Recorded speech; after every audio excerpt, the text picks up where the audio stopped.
Ang probinsya ng Camiguin ay binubuo ng 5 bayan o munisipalidad.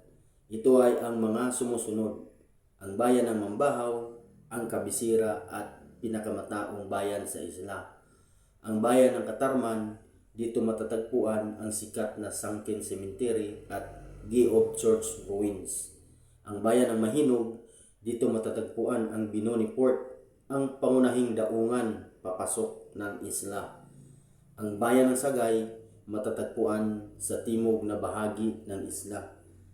Ang bayan ng Ginsiliban, ang pinakamaliit na bayan sa usaping populasyon at ang lokasyon ng unang Spanish settlement sa isla.